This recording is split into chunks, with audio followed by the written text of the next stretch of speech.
If you want to enter or exit Fastboot on Realme Note 70T, then here's what you need to do. First of all, we need to shut down our phone. So I'm gonna press the power button and volume up button at the same time in order to open the power menu. There we go. And we're gonna slide down over here to power off. Wait for the phone to completely turn off.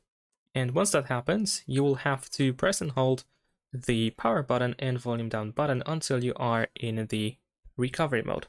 Or yeah, Android recovery. So we're gonna press and hold both of these buttons and just keep holding. And there we go. Shortly after that, you will see this Android logo with no command text. And in order to proceed, we need to press and hold the power button. And then while holding this button, press the volume up.